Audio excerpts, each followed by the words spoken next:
Hello there, people, whoever is watching this video on my YouTube channel. Basically, here I will break down a couple of things that I wish I knew when I started my smma.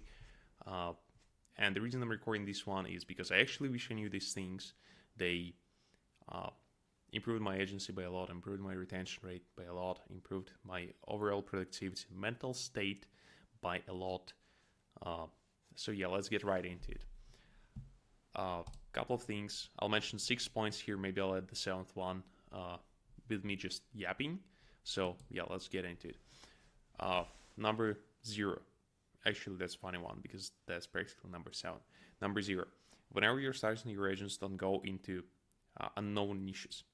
When I started my shit, I went into wedding photography. And I thought I could make it work. I thought I would be an innovative son of a bitch that would figure out a brilliant idea and would scale it to insane fucking numbers because it would be so fucking brilliant and so fucking unique. Don't do that. You'll spend a lot of time on unproductive activities because you lack experience in selling, in prospecting, and in service delivery.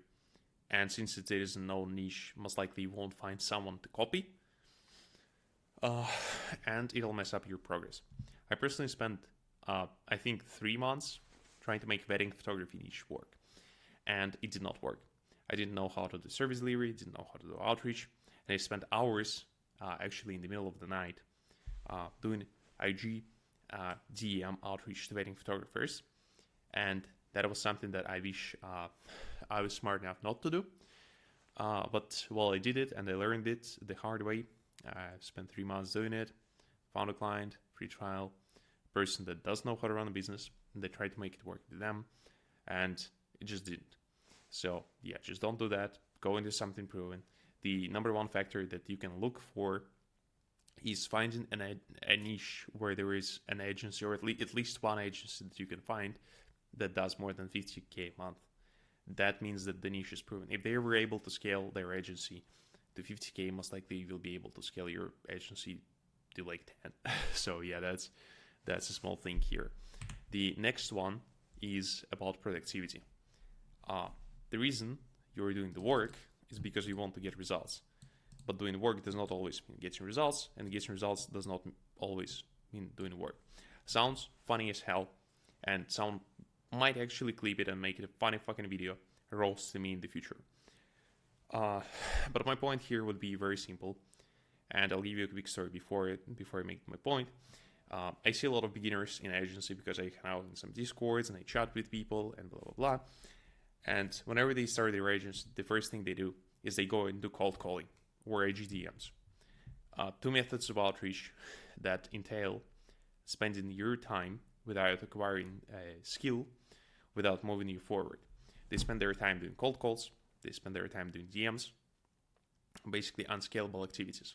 They are doing $2 to $3 an hour type of work that you can hire a Filipino to do, that you can hire a VA to do. And you can't really scale your shit up if you're doing it this way, unless you're super good at it. And here, I'm making my point that, hey, Uber Eats is better than cold calling because Uber Eats you can make $10, $12 an hour, working like, let's say, 6 days a week, getting money, which equals resource, which you can spend, or in this case, that would be invest into outreach systems. For example, you can set up cold email to do mass prospecting as opposed to doing one-by-one calls, talking to gatekeepers, and and working this grind. Grind is really bad fucking word. A lot of people think that they are grinding because they see IG reels and some dude just does cold calling. Not the biggest fan of it. I think it is like really unproductive activity. Whoever does, it's probably trying to sell you a course because apparently a lot of people think that there is some golden script in cold calling that will get you clients, and people will want to give you a blowjob when they hear you talking with some magic words. Doesn't work like that. So better find a job. That's what I did. I had a job that was giving me money that I used as a resource to basically cover expenses, for example, for high level, for outreach systems that increased my productivity, and I was overall getting better return on my time because in the beginning, regardless, you'll trade your time for something, and you better not trade it for the sake of nothing. Point number 2: knowing your mistakes. It is a most probably liquid thing ever, the most diarrhea point ever. It's like the one that you can't really touch. But I'll explain it on the example. When you start your business, regardless agency it is or something else, you'll make mistakes. Whether it'll be with outreach, whether it'll be with service delivery, it'll be somewhere eventually. The sooner you can understand the mistake, analyze it, narrow it down to one specific point, the faster you will basically fix it. And that's the beautiful part about it. And my example would be having a client where we had higher cost per lead, good percentage of booking, and by the way, I'm in construction niche, remodeling, construction, ADUs. Some of these words maybe don't mean anything to you, but basically what we try to do is we get appointments. Our offer is like 10 appointments guaranteed in months or money back for each appointment that we don't get our client.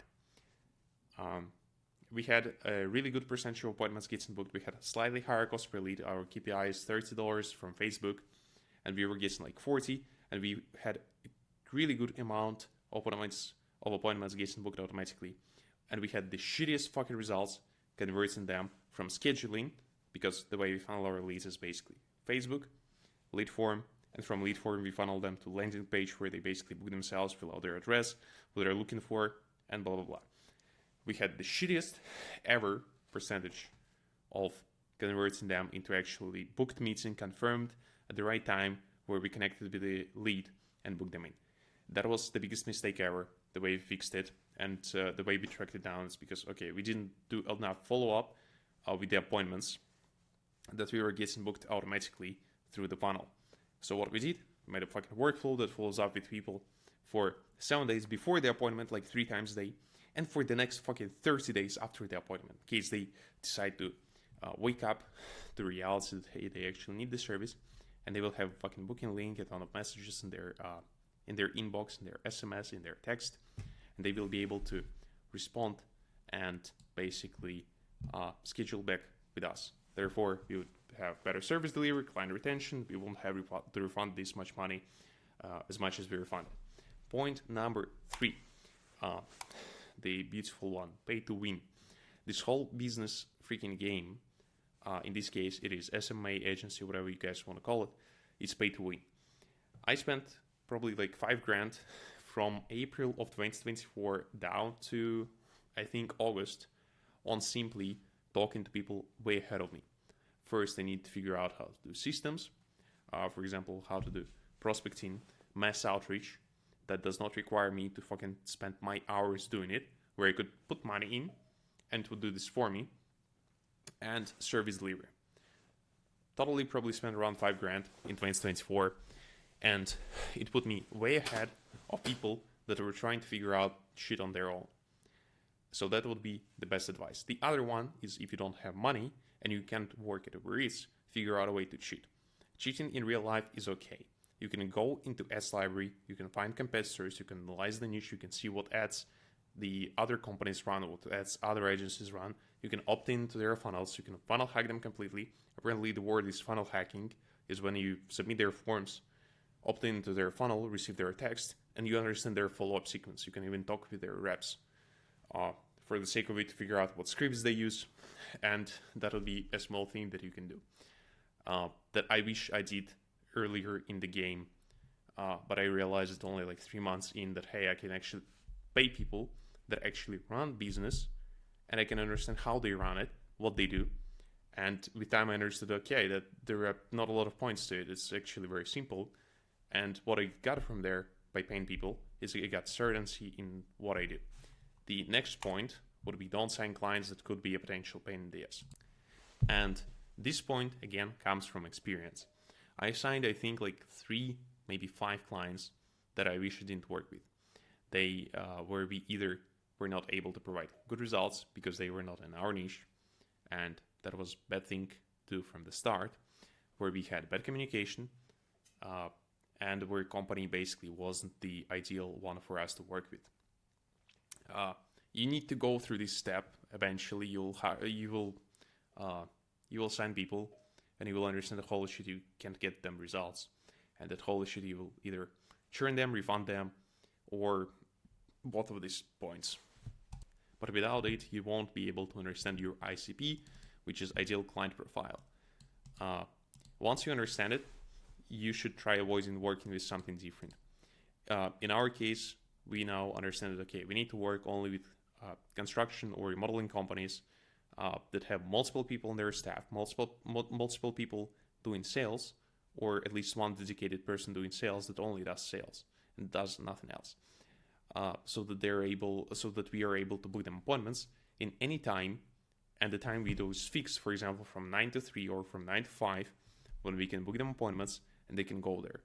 So we don't have to adopt basically to their schedule that much. 9 to 5 sounds good. So yeah. But you need to burn a couple of clients to get to the point where you know your SP, where you know, okay, we can deliver to this client, they will have good results, and we'll have good retention. The next point is also about retention.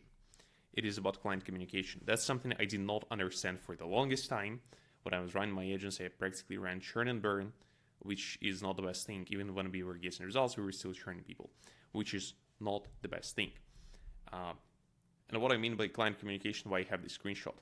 Basically, you want to build out a relationship with your client where you have a lot of touch points with them throughout you working with them, where you send them client reports, which is basically you going through Google Doc, where you have all the numbers with the amount spent on ads, amount of leads, cost per lead on this week, what you changed, what you didn't do, what you did do, the amount of appointments in our case that we track down. That would be a really cool thing to do. And the story of this screenshot is actually super funny. You can see me with the untrimmed beard, awful hair, sitting in some random ass club, and that's actually a PC club, internet cafe, what they call them in Asia, in Vietnam, around 2 weeks ago. And it's basically me on a Zoom call with a client where we had to resolve an issue of payment method. And the reason I was able to do that without losing a lot of frame is because this client was having such a good results, and we had really great communication with them. And for them, it is like 8 a.m. in the morning. For me, it is like 1 a.m. at night. 15-hour time zone difference between California and Vietnam. And yeah, that was a funny one. I was playing CS there. Shout out to all my CS enjoyers. I was playing Face It, and we were going through overtime, but still I hopped on a Zoom call and we resolved it. And I made sure that, hey, these guys are happy. In case there are any concerns, they addressed them. But I knew they didn't have them because I had good service delivery, because I spent some money on good service delivery by paying people way ahead of me that knew way more shit than I do. So yeah, retaining is way better than selling. That's also something I learned. Once you get a feel of retention money, you will understand that selling is not a priority. Yes, it is when you're a growing business, but if you're not able to retain your clients, you're ultimately running a glorified 9 to 5. So yeah, that would be one of the points. The last one would be snapshots. I call it snapshots, but it's basically having SOPs, standard operational procedures, and structurizing your work as much as possible, automating it. Ideally, you want to get to the point where you have one snapshot, you work with one ICP, you have one ICP, you have one snapshot, you have a couple of ads that you know work, and you're good at doing one thing, and you can do it, and you can replicate it. That's the way people and businesses actually grow. They are able to replicate their success multiple amount of times by selling and delivering repeatedly, by having track record. So if you're an agency, you probably have GHL. I don't have affiliate link. Unfortunately, I should probably get one and plug it in comments below, because eventually I'll have to switch into coaching or affiliate marketing. That's what all people do in agency world nowadays. But basically, what you want to do is you want to have a couple of clients in one niche where you figure out one snapshot for them, a couple of ads that work in the niche, and you want to package it as much as possible and make it as easy as possible for you to work through. For example, on our end, we have a snapshot that basically includes everything we need for service delivery, includes all the automations with all the custom values, so we don't have to change literally anything in there. And the other thing is onboarding form. I made a video about forms, onboarding process. You can probably check it in the end of this video if I'm not lazy to put like the thing in there. You can watch it as well. It's a really good one. I had really good reviews and comments about it. that a lot of people actually figured out how to do it.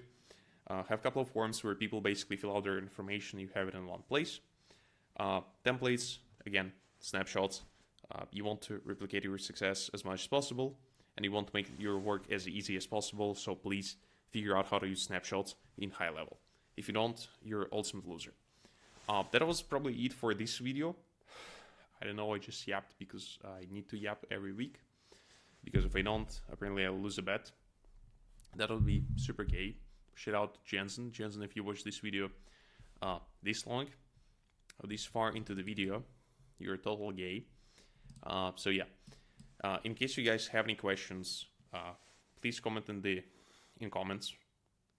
What would you like to have a video about? Because eventually I'll stop spilling the sauce and I'll start recording videos about some basic shit like vlogs and spending money in the mall as a 21-year-old dude that runs agency and trying to sell you a course or a coaching program. That's what everyone does. Eventually, that's what I will do. So yeah, in case you have any questions, comment in the comment section below.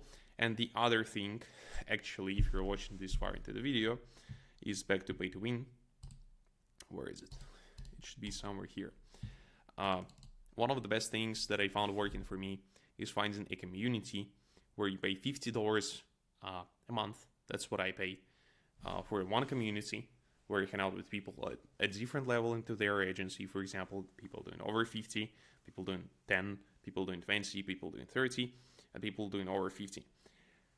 And you would be amazed that these communities are way better. These communities are way better than free servers, and free servers basically have people that are in serious, that are doing cold calls, and paid servers apparently have higher quality people that are actually doing some work because they have slightly more commitment if they're willing to pay for a simple group to communicate in. That would be the only thing that I have to add to this video. You guys make sure to have an awesome one. I'll probably upload it right now. It is 6:54, if you can see it, 6:54 a.m. where I am. And yeah, I'm not from North America. You can probably hear it from my accent around this whole thing from overseas. And I'm still able to get clients, which is surprising. And yeah. All right, you guys make sure to have an awesome one. I'll make sure to have an awesome morning. Cheers.